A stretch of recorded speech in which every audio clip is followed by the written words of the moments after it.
Hi hello வணக்கம் and welcome to this is movies review Tamil. இந்த movie ரிவ்யூவில் ஒரு கிரைம் த்ரில்லர் மூவியாக வெளிவந்திருக்க எக்கோ இந்த மூவியோட ரிவ்யூ பற்றி தான் பார்க்க போகிறோம். ஸோ இந்த படத்தோட ஒன்லைன் ஸ்டோரி என்னன்னு கேட்டிங்கன்னா, படத்தோட ஸ்டார்டிங்லேயே வினிதா காட்டுறாங்க. அவர் ஒரு டாகை கூப்பிட்டுக்கிட்டு காட்டுக்குணுன்னு சொல்லிட்டு ஒரு இடம் இருக்குது. அங்கே குறியச்சன்ற ஒருத்தர் மலேசியாவிலேருந்து ஒரிஜினல் டாக் ப்ரீடை பார்த்தீங்கன்னா வளர்த்துட்டு இருக்காரு. ஸோ அவரோட நம்ம நாயும் என சேர்ந்து அந்த ப்ரீடை நம்ம கொண்டு வரணும்னு சொல்லிட்டு வினித் பார்த்தீங்கன்னா அந்த காட்டுக்குள்ளே போகிறாரு. கூட வந்தவர்கிட்ட நான் 2 வார காலம் இங்கே தான் இருக்க போகிறேன், அதுக்கப்புறம் நான் கீழே வந்துடுவேன்னு சொல்லிட்டு அவரையும் அனுப்பி விட்டுறாரு. இப்போ கிட்டத்தட்ட 4 வாரம் ஆகியும் வினித் வராதனால இவர் என்னதான் நடந்துச்சுன்னு சொல்லிட்டு அங்கே போய் பார்க்கும்போது இவர் கொண்டு வந்த நாய் பார்த்தீங்கன்னா கட்டப்பட்ட இடத்துல இறந்து கிடக்குது. அது மட்டும் இல்லாமல் வினித்தும் 300 அடி பள்ளத்தில் இருந்து விழுந்து கிடக்க. இதுக்கப்புறம் இந்த கதையில் என்னதான் நடந்துச்சு, இந்த படத்தில் பார்த்தீங்கன்னா மிலாத்தி பாட்டின்னு சொல்லி ஒருத்தவங்க காட்டுவாங்க. அவங்களுக்கும் வினித்தோட கொலைக்கும் ஏதாச்சும் சம்பந்தம் இருக்கா, இதுக்கு பின்னாடி இருக்க மர்மம் என்ன, அதை போலீஸ் கண்டுபிடிச்சாங்களா இல்லையான்றதான் இந்த படத்தோட மொத்த கதையே. இந்த படம் பார்த்தீங்கன்னா 1 மாதத்துக்கு முன்னாடியே ரிலீஸ் ஆனிச்சு. அப்போ தமிழ் டப்பிங்கில் வரல, இங்கிலீஷ் பார்த்தீங்கன்னா சப்டைட்டில் விட்டுருந்தாங்க. ஸோ இப்போ தான் பார்த்தீங்கன்னா தமிழ் டப்பிங்கில் அவைலபிளாக இருக்குது. ஸோ வாய்ப்பு கிடைச்சா அந்த படத்தை ஒன் டைமாச்சும் வாட்ச் பண்ணி பாருங்கள். 2025 ரிலீஸ் ஆன பெஸ்ட் கிரைம் த்ரில்லர் மூவியில் இந்த படமும் இருக்கும்.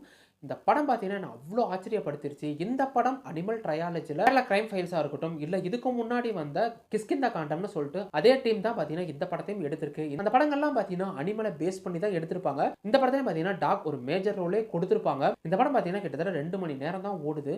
இந்த படத்தில் நிறைய கேள்வி இருக்கும். அந்த மிலாத்தி பாட்டி யாரு, அந்த கூட இருக்க கேர்டேக்கர் யாரு, அவரை யார் தான் அப்பாயின்மெண்ட் பண்ணா, அவர் யாருக்கு மணி ஆர்டர் அனுப்புறாரு, அந்த குறியாச்சன்ற கேரக்டர் யாரு, ஏன் அவர் எல்லாமே கொல்லணும்னு நினைக்கிறாங்க, அவரை தேடி ஏன் போலீஸ் வந்துச்சு, வினித்தை யார் கொன்னா, அந்த டாகை யார் கொன்னா, இத்தனை மலைகளுக்கு மேல யாருமே போக முடியாத இடத்துல ஏன் அந்த மிலாத்தி பாட்டி மட்டும் இருக்காங்க, அவங்கள சுத்தி ஏன் டாக் இருக்கு, அப்படின்ற நிறைய கேள்விகள் இந்த படத்துல இருந்தா கூட இந்த படத்துல பார்த்தீங்கன்னா பெருசா எதையுமே ரிவீல் பண்ணியிருக்க மாட்டாங்க. போற போக்குலயே என்னென்ன கேள்விகள் உங்களுக்கு வந்துச்சோ அதையெல்லாம் பார்த்தீங்கன்னா போற போக்குலயே கன்வே பண்ணியிருப்பாங்க.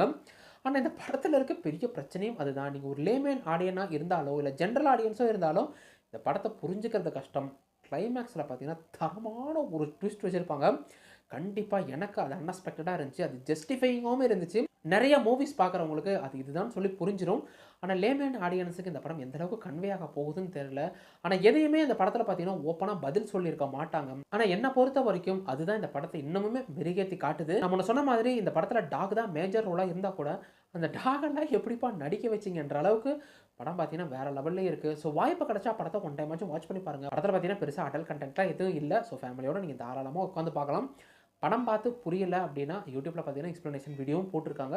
ஸோ அதையுமே முடிஞ்சால் ட்ரை பண்ணி பாருங்கள். மொத்தத்தில் இந்த எக்கோ எப்படி இருக்குன்னு கேட்டிங்கன்னா, இந்த படம் 2025 ரிலீஸ் ஆனால் ஒன் ஆஃப் த பெஸ்ட் ஃபிலிமாக இருக்கும். படம் என்ன தான் 1 மாதத்துக்கு முன்னாடியே வந்திருந்தா கூட இப்போ தான் பார்த்தீங்கன்னா தமிழ் டப்பிங் பண்ணி ரிலீஸ் பண்ணியிருக்காங்க. கண்டிப்பாக இந்த படம் பார்த்தீங்கன்னா கிரைம் த்ரில்லர் ஃபேன்ஸுக்கு ஒன் ஆஃப் த பெஸ்ட் ஃபிலிமாகவே இருக்கும். இந்த படத்தில் நிறைய கேள்விகள் இருந்தாலும் அதெல்லாம் போகிற போக்கிலேயே கன்வே பண்ணியிருப்பாங்களே தவிர இதுதான் சொல்லிட்டு விஷுவலாக காட்டியிருக்க மாட்டாங்க.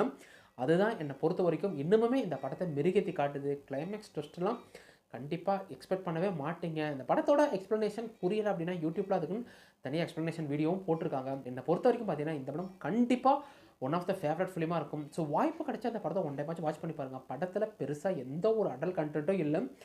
கொடுத்த ரோலை பார்த்தீங்கன்னா எல்லாமே டாப் நாச்சாக நடிச்சிருக்காங்க. அதுவும் அந்த மிலாத்தி பாட்டியாக இருக்கட்டும், அந்த டாகெல்லாம் எப்படிப்பா வேலை வாங்கினீங்க. ஸோ படம் பார்த்தீங்கன்னா டாப் நாச்சாக இருக்குது. ஸோ வாய்ப்பு கிடைச்சா படத்தை ஒன் டைமாச்சும் வாட்ச் பண்ணி பாருங்கள். இந்த வீடியோ பிடிச்சது வீடியோ லைக் கொடுத்துருங்க, அப்படி சப்ஸ்கிரைப் பண்ணிட்டு பக்கத்தில் இருக்கிற பெல் ஐகானையும் கிளிக் பண்ணிக்கங்க. இன்னொரு வீடியோ வந்து பார்க்குறேன். அது வரைக்கும் என்ன, கீப் வாட்சிங், keep supporting, subscribe to movies review Tamil.